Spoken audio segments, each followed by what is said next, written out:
Assalamu alaikum, my dear friends and my younger brothers and sisters. আজি মই তোমালোকৰ কাৰণে এটা বিশেষ ক্লাছ লৈ আহিছোঁ, যেটো ক্লাছ আজি হ'ব বৰ্ণ বা বৰ্ণমালাৰ ওপৰত। বৰ্ণ বা বৰ্ণমালাৰ ওপৰত তোমালোকে মন কৰিবা যে এইটো ইমান ইম্পৰ্টেণ্ট টপিক হয়, তোমালোকৰ যিকোনো কম্পিটিটিভ এক্সামত যদি অসমীয়া লেংগুৱেজটো এটা পেপাৰ হিচাপে আছে, তেনেহ'লে তোমালোকে চাব পাৰিবা যে তাত বৰ্ণ বা বৰ্ণমালাৰ ওপৰত মেক্সিমাম 2টা কোৱেশ্চন থাকিবই। এই বৰ্ণ বা বৰ্ণমালাৰ ওপৰত ব্যাকৰণ এটা তেতিয়াহে শিকো যেতিয়া ভাষা এটা আমি গুৰুত্ব সহকাৰে মানে সহি শুদ্ধভাৱে ক'ব বিচাৰো, লিখিব বিচাৰো, তেতিয়াহে ভাষাটোৰ ব্যাকৰণ শিকো।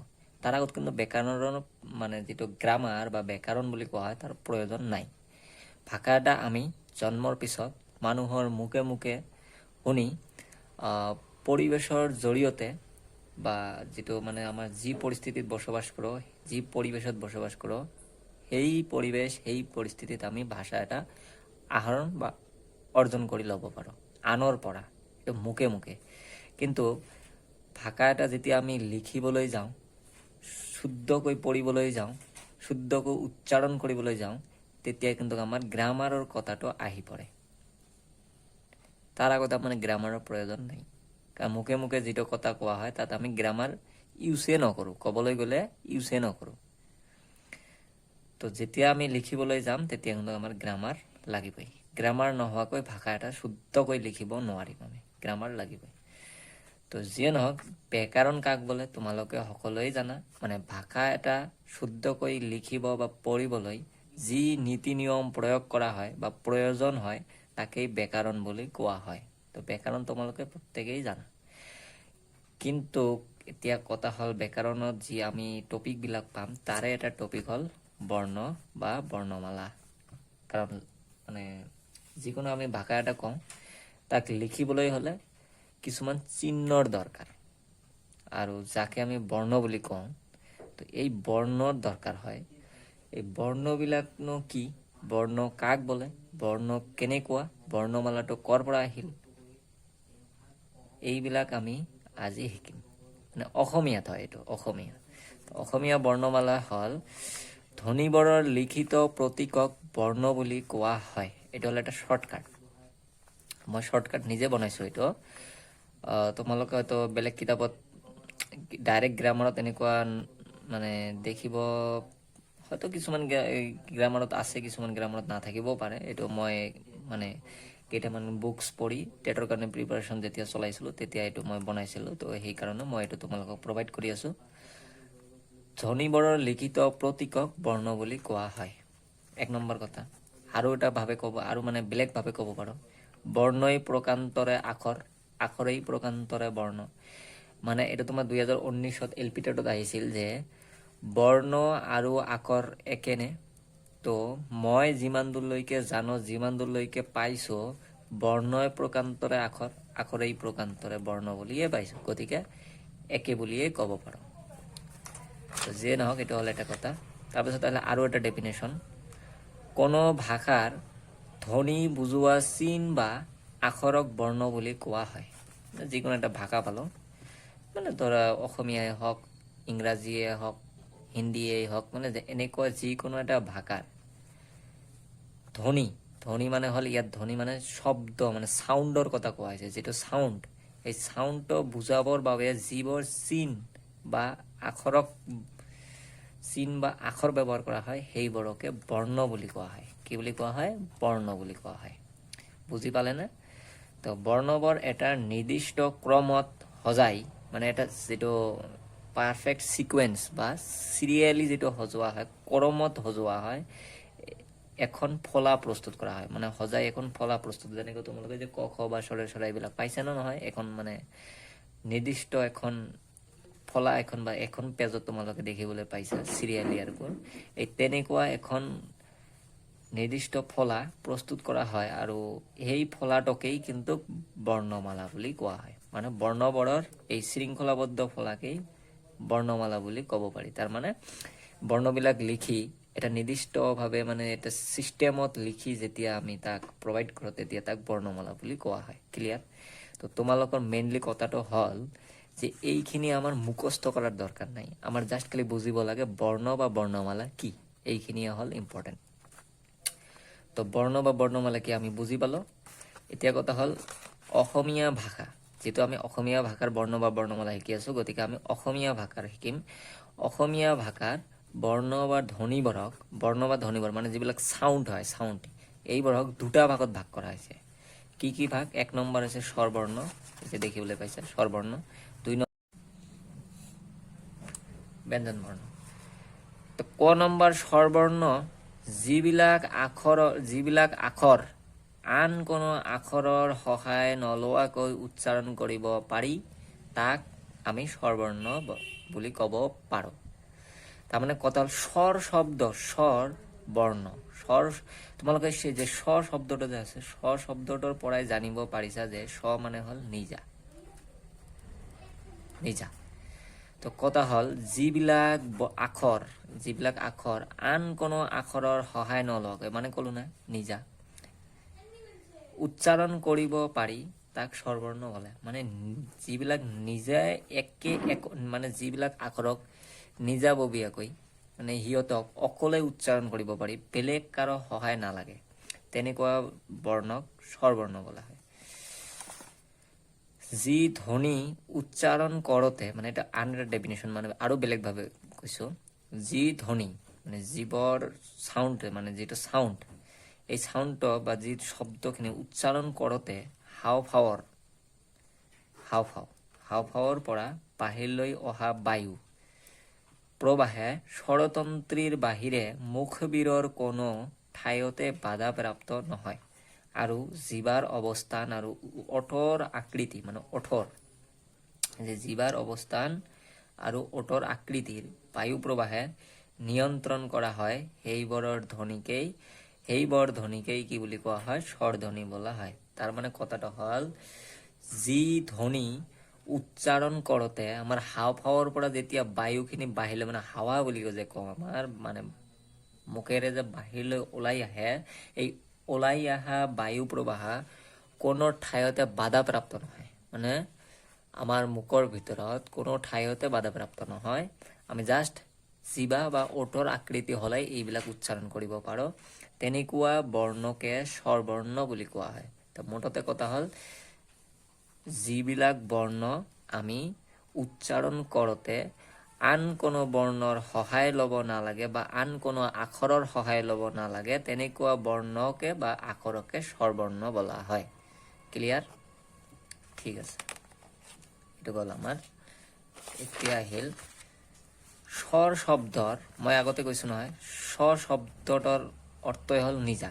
তো আমাৰ স্বৰ শব্দৰ অভিধানিক অৰ্থ, যিটো মানে গ্ৰামাটিকেল অৰ্থ হৈছে ডিঙিৰ পৰা ওলোৱা মাত, ডিঙিৰ পৰা ওলোৱা মাত বা শব্দ বা কণ্ঠসুৰ, মানে যিটো আমাৰ ডাইৰেক্ট ডিঙিৰ পৰা ওলাই। অসমীয়া ভাষাৰ স্বৰবৰ্ণমালাত মুঠ 11টা বৰ্ণ আছে। অসমীয়া ভাষাত স্বৰবৰ্ণমালাত মুঠ 11টা বৰ্ণ আছে, তোমালোকে সকলোৱে জানা, কোনো টেনশ্যন নাই। যিবিলাক আছে তোমালোকে নিশ্চয় পঢ়ি আহিছা এইবিলাক। তো লিখিতভাৱে অসমীয়া ভাষাত 11টা স্বৰধ্বনি বুজোৱা আখৰ আছে যদিও, মানে লিখিতভাৱে কিন্তু আমি জানো যে এই 11টা আছে, এই 11টা আছে যদিও ইয়াৰ ভিতৰত বিশিষ্ট স্বৰধ্বনি হিচাপে 8টা আখৰকে ধৰা হয়। কেইটা আখৰক? 8টা আখৰক। কি ধ্বনি হিচাপে? বিশিষ্ট স্বৰধ্বনি হিচাপে। এতিয়ানো তোমালোকৰ মনত কোৱেশ্চন আহি পৰিছে যে বিশিষ্ট স্বৰধ্বনিনো আকৌ কি? তো বিশিষ্ট স্বৰধ্বনি মানে হ'ল, মানে আমি ইংৰাজীত যদি ক'ব বিচাৰোঁ স্পেচিয়েল চাউণ্ড বুলি ক'ব পাৰোঁ, স্পেচিয়েল চাউণ্ড। তো এই বিশিষ্ট স্বৰধ্বনি কি এতিয়া আহক আমি জানো। যিবোৰ ধ্বনি স্পষ্ট বক্তা আৰু শ্ৰোতাৰ কাণত বাজি উঠে, মানে স্পষ্টভাৱে ওলায়, স্পষ্টভাৱে যিবোৰ ধ্বনি স্পষ্টভাৱে বক্তা আৰু শ্ৰোতাৰ কাণত বাজি উঠে এইবোৰেই বিশিষ্ট ধ্বনি। মই ক'লো নহয় আগত স্পেচিয়েল চাউণ্ড, তাৰমানে যিবিলাক বক্তা মানে কতা যি কয় বা যিয়ে শুনে, শ্ৰোতা, যাক কোৱা হয় শ্ৰোতা, যি শুনে, ইহঁতৰ কাণত বাজি উঠে, মানে স্পষ্টভাৱে ক্লিয়াৰলি শুনা যায়। এই তেনেকুৱা ধ্বনিবোৰকে বিশিষ্ট ধ্বনি বুলি কোৱা হয়। বিশিষ্ট স্বৰধ্বনি বুলি, মানে বিশিষ্ট ধ্বনি বোলে। তো যেতিয়া আমি বিশিষ্ট স্বৰধ্বনিৰ কথা ক'ম তেতিয়া বিশিষ্ট স্বৰধ্বনি আহিব পৰিব। তো বিশিষ্ট স্বৰধ্বনি হৈছে মুঠতে 8টা। বিশিষ্ট স্বৰধ্বনি কেইটা? বিশিষ্ট স্বৰধ্বনি হৈছে মুঠতে 8টা।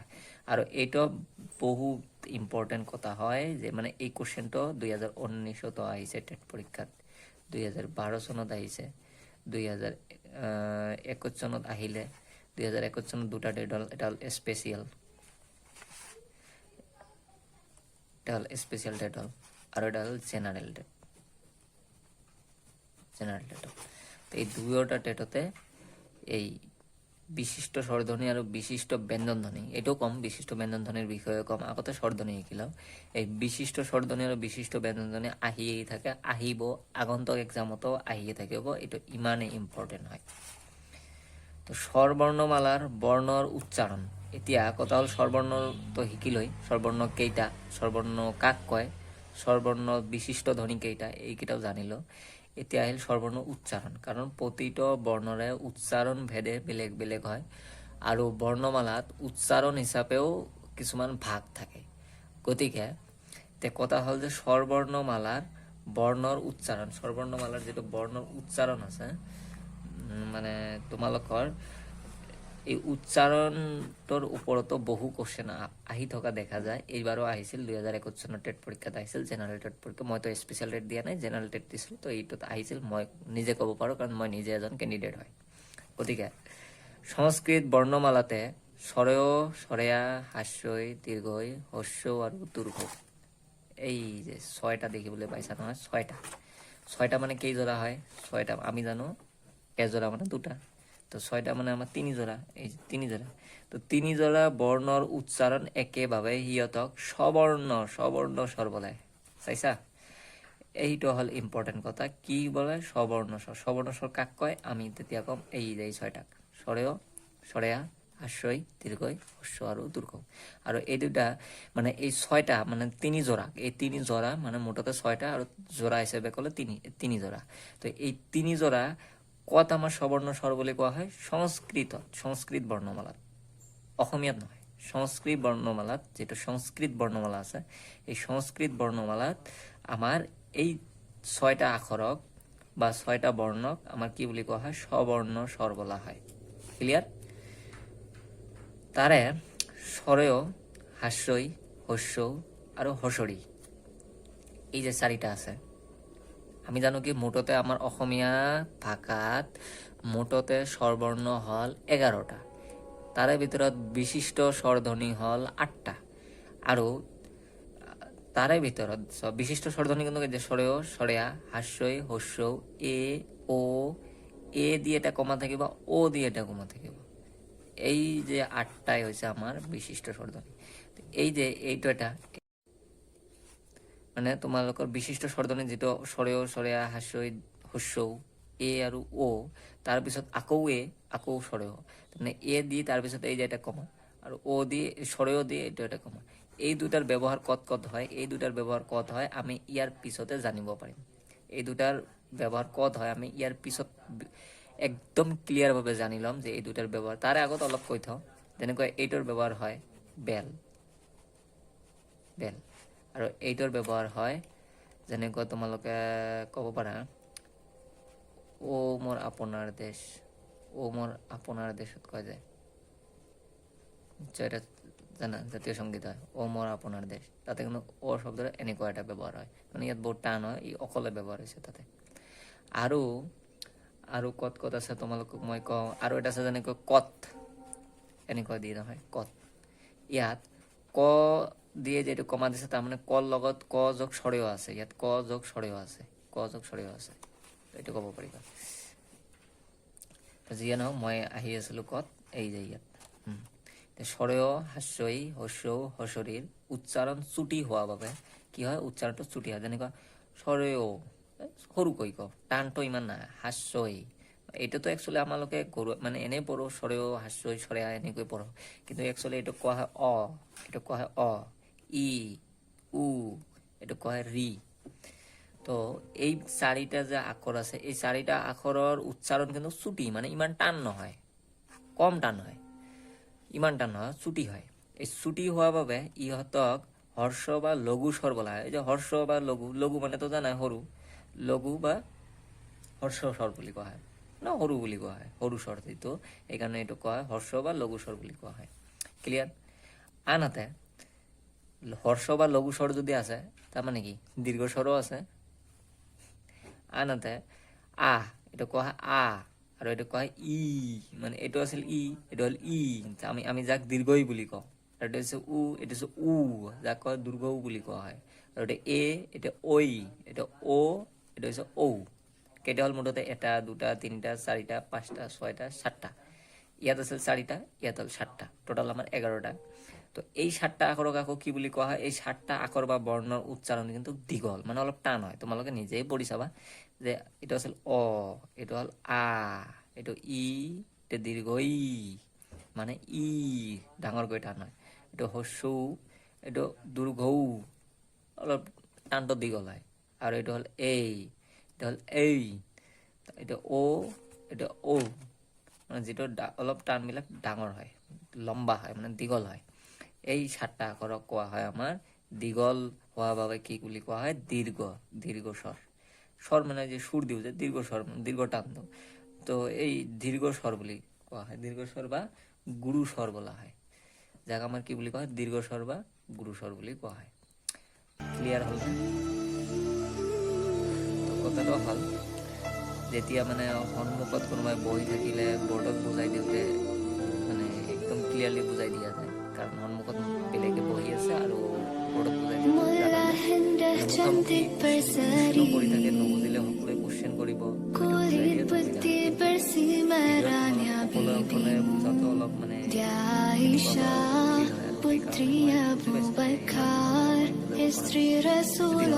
লাহে ঠিক হ'ব আজি মই প্ৰথম ক্লাছ লৈ আছো তো মই ভাবো আৰু আগন্তুক দিনবিলাকত সকলোসকলে এনেকুৱা হ'বই আৰু সন্দেহ বা ভুল লাগিলে